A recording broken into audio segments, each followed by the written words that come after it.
naman, matandang kluban. Wala ka talagang pagdala-dala, no? Manghihingi ka na naman ng pagkain sa akin, ano? Hindi. Kasi may pagkain ka na. Ang bagay dito, ganito! Wag! Wag! Wag! Wag! Wag! Wag! Ikaw na matandang bruwa ka, ha? Ang bagay sa'yo! Matandang bruwa! Ang bagay sa'yo!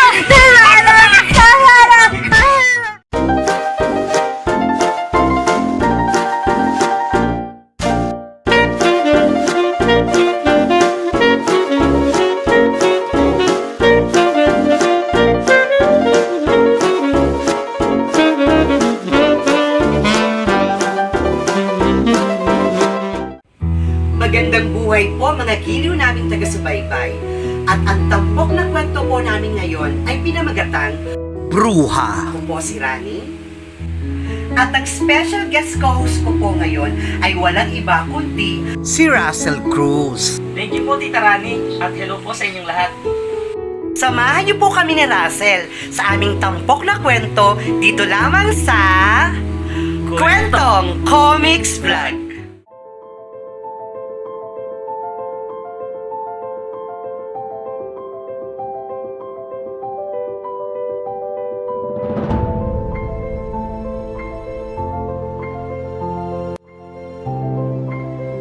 Minsan, may isang matandang pulubi sa baryong iyon.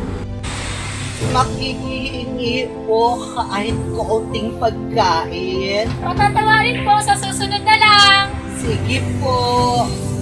Lagi siyang namamalimos sa mga bahay-bahay doon. Palimos po. Ito, Salamat. walang anuman.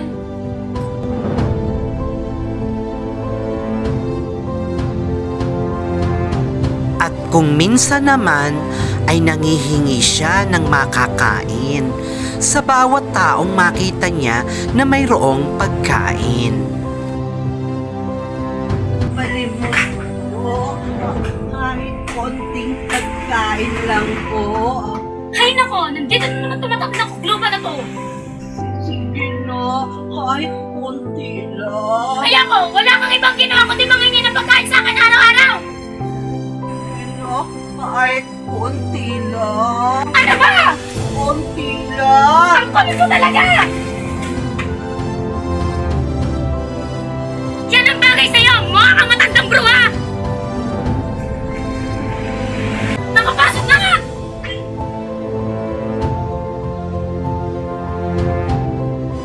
Opo mga viewers, sa lahat ng mga tao sa baryong iyon ay ang dalagang iyon ang pinakamadamot sa kanya at kung minsan ay pinagmamalupitan pa siya. At wala na lang siyang magawa kundi ang umiyak pagdating niya sa kanyang barong-barong.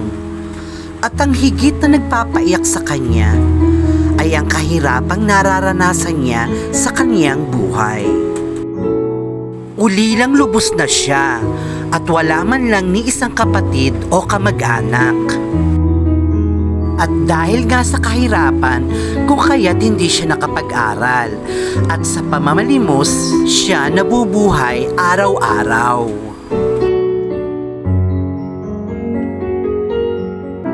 Palimos. Kahit konti lang. Ito, Salamat. lang naman po. Madalas siyang bigyan ng limos at pagkain ng binatang iyon, kung kaya't masayang masaya siya kapag binibigyan siya nito. At kahit madalas naman siyang pagdamutan ng dalagang ito, ay hindi pa rin siya nawawalan ng pag-asa na darating din ang araw na bibigyan siya ng limos nito. Subalit isang araw,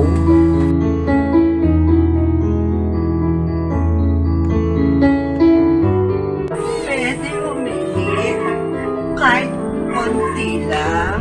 Ikaw na naman! Ang kulit mo talaga matandang ukluban ka! Sige na. Kahit konti lang. Kahit konti lang. Okay, sandali lang. Inakala ng pulubi na naging mabuti na sa kanya ang dalaga.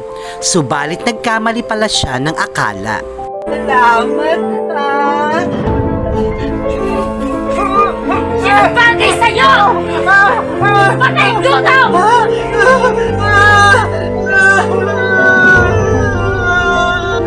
Mga matandang bruha!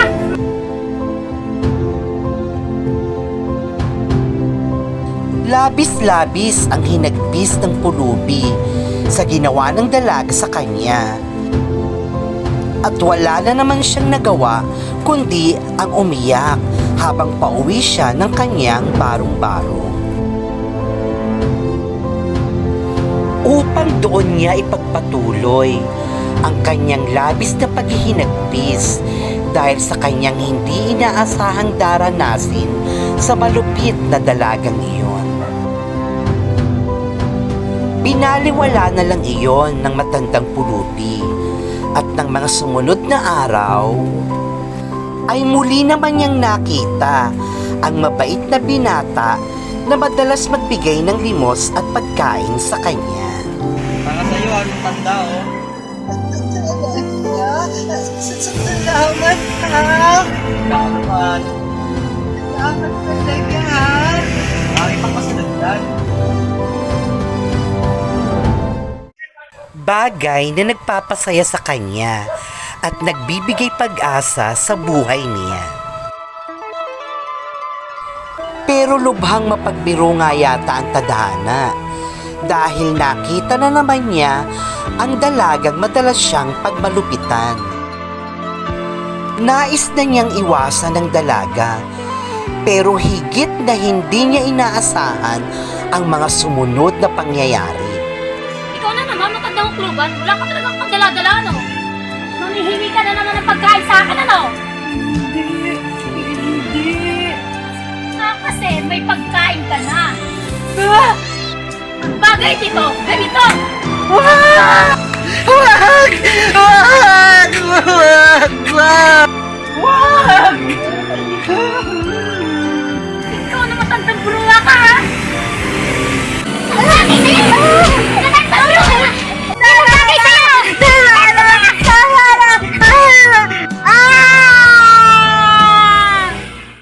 Matapos ang pangyayaring iyon,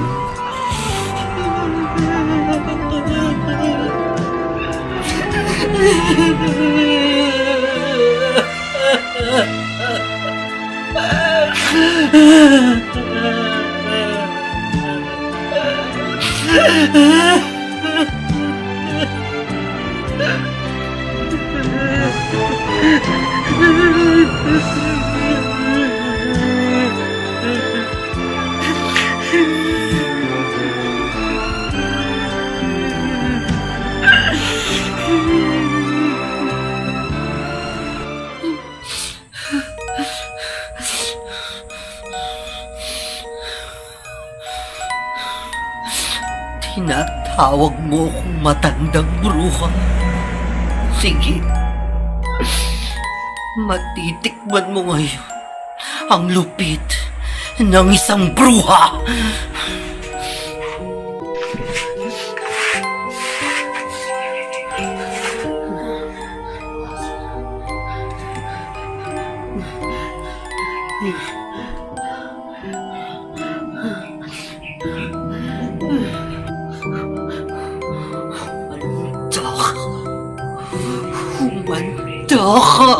Opo mga viewers, isang bruha talaga ang matandang pulubi at minana niya ang kanyang pagkabruha sa kanyang namayapang ina.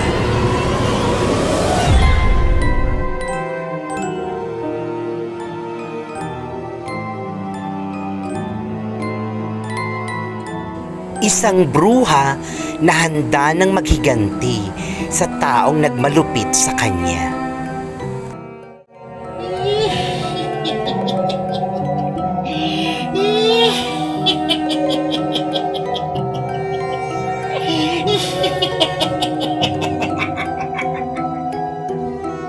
Ngayon na ang oras ng aking paghihiganti. bagay sa'yo.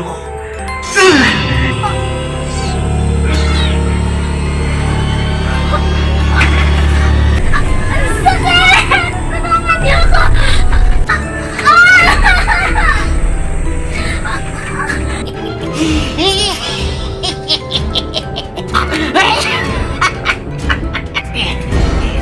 Bagay sa'yo.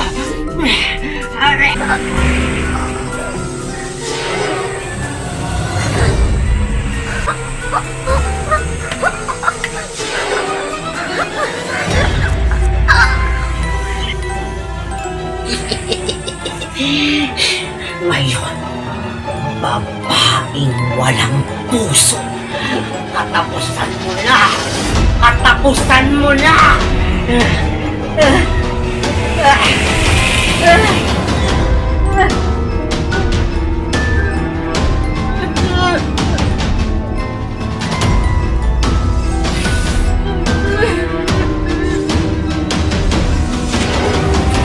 Hindi ko kaya pumunta.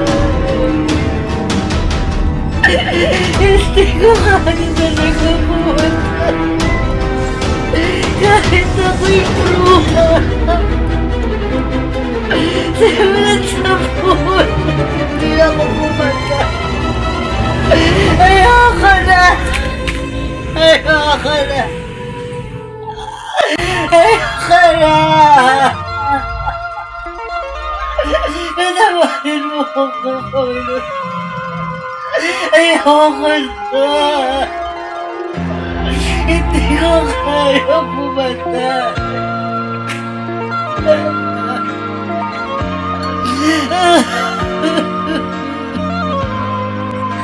Opo mga viewers, isang bruha nga ang matandang pulubi. Pero isang bruhang may puso at kailanman ay hindi niya nagawang pumatay ng kanyang kapwa-tao.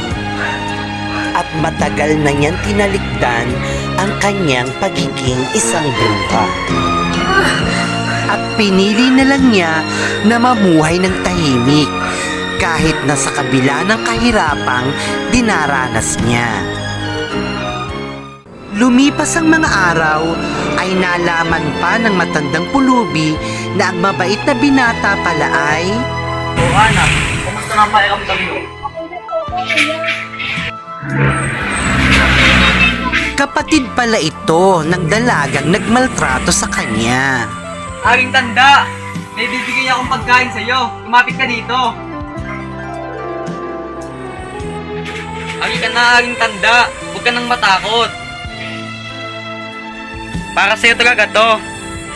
At tama ang naging desisyon niya na patawarin ng dalaga. Eto, para sa'yo. Salamat, ha? Walang anuman, aring tanda. Ako rin, may bibigay din ako sa'yo, aling tanda. Talaga? Ito, para sa'yo. Salamat. Walang anuman. Pagtawarin mo ako sa lahat ng ginawa ko sa'yo, hindi na mauulit yun. Naku, wala yun. Basta, palimutan na natin yun. Ang mahalaga, salamat dito sa pagkain, ha? Salamat sa inyo, ha? Maraming salamat. Walang anuman, aling tanda. Basta pag may kailangan ka, pumunta ka lang dito. Oo, basta pag nagugutom ka, pumunta ka lang dito. Salamat uli.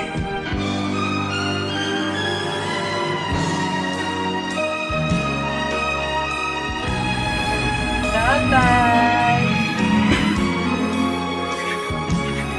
Mula noon ay dumami na ang tumutulong magbigay ng limos at pagkain sa matandang pulubi. At nagkaroon na rin siya ng maraming mga kaibigan sa baryong iyon na naging dahilan para lalo niyang kalimutan at talikdan na siya ay isang bruha. Hindi lamang tungkol sa pagpapatawad ang kwento, kundi pati na rin sa pagmamahal. Sa ating kapwa-tao. O siya, magpaalam na tayo sa mga nanood sa atin ngayon. Muli ako po si Rani. At muli din po, ako po si Russell. Samahan niyo po kami sa aming susunod na Kwentong Comics Vlog. And don't forget to like, Share. and subscribe. Bye-bye po. God bless po.